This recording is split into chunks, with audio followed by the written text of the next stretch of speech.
Hello again guys, and welcome back to the channel. So,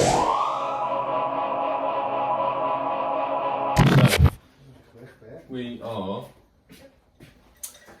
replacing the heating elements, so I just went to Screwfix and picked this up. I messaged Elite Stainless and just asked them for the specification or where I could get the heating element from, because obviously the one I'm using is buggered. And they sent me a link to Screwfix and it was 28 quid, so absolutely buzzing with that.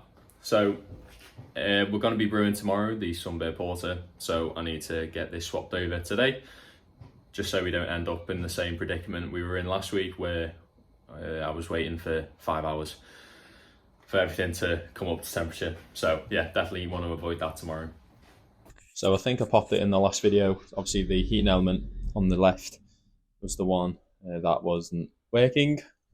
So I'm just gonna get the garage door open and then pull the brewing system out, and then that'll give us access to the back.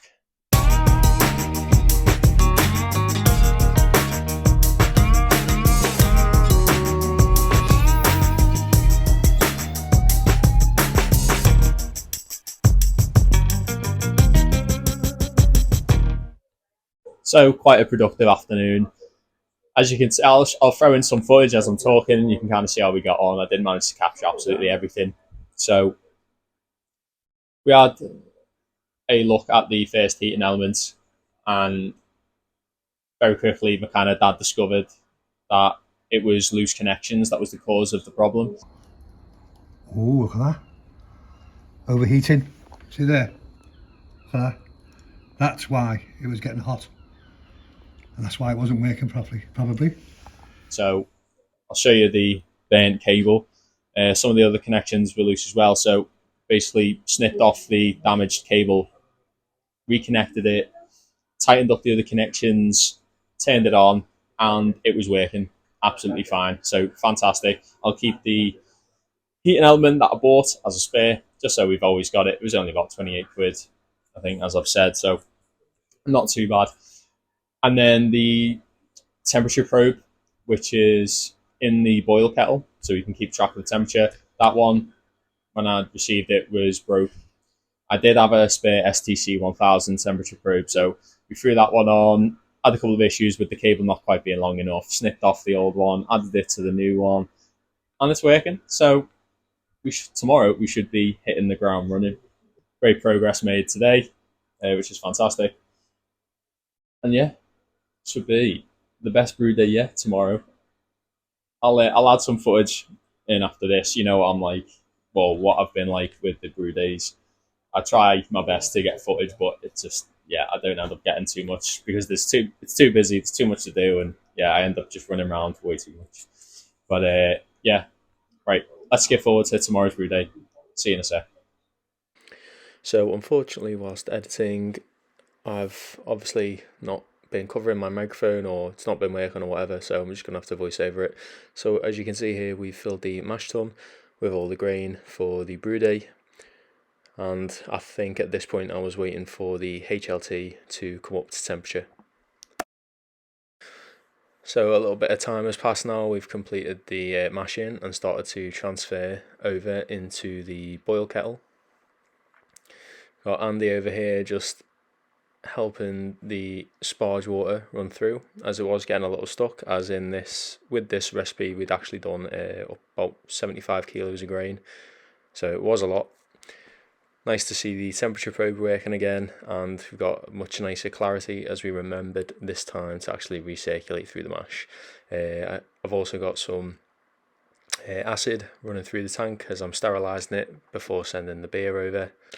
So it's just a case now of completing the sparge and then waiting for the boil kettle to get up to temperature.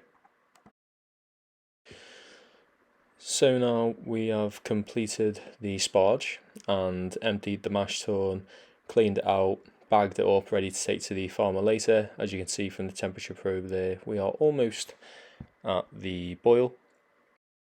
Towards the end of the sparge, our gravity was actually still around like 1030, so a lot of sugar left over, so we decided to chuck some into the grain father because waste not, want not, and all that.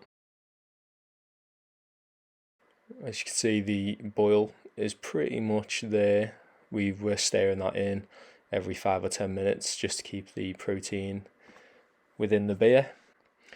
And we've turned the chiller on to the fermenter as we send it over hot, so I want to get it as nice and cold as possible before the beer comes into contact with it.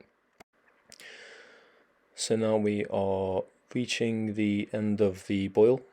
So in our porter we do I suppose not a small whirlpool edition.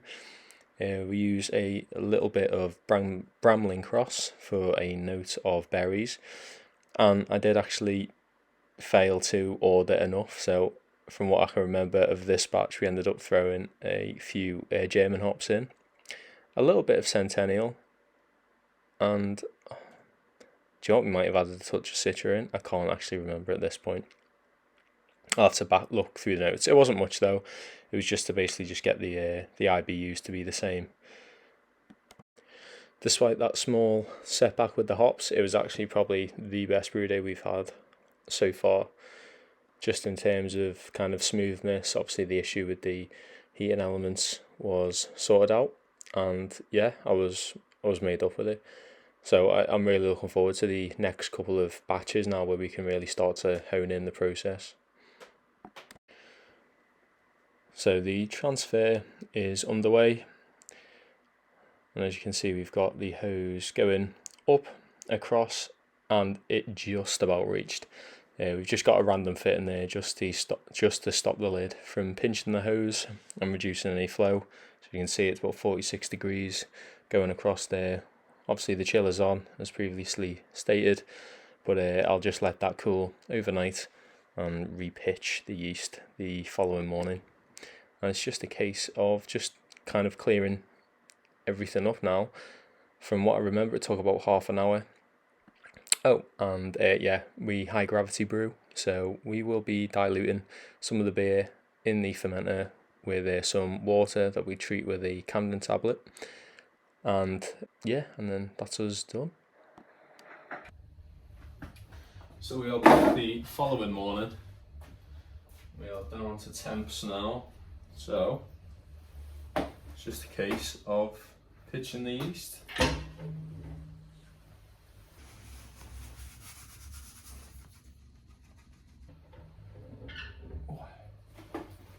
Bottom. So that is me done for another week. Both tanks filled, which is a great feeling. 600 litres of beer in there, which is cool. Obviously, you've just seen me add the yeast in there now, so this tank should be ready for dry hopping. There's always stuff going on. I'm about to run to B&Q now and try and find a fitting for the bucket blaster pipe so I can attach the spray ball on top, just so it can clean a bit more efficiently and quicker, is what I'm hoping for, because even though I made a start on cleaning some casks, the ones just over my shoulder, obviously I've got like another 8 to do now. So over the next 2 weeks, I'm going to have about 16 casks ready, which is obviously a lot. So yeah, it's going to be a busy period, January, which is great. And, you know, I can't wait to see what it brings. So, but yeah, that's everything for this week's video. So guys, thank you so much for watching. If you've made it this far, you're a legend. Please hit the like and subscribe button, and feel free to comment, ask questions, and yeah, I shall see you very soon. Cheers.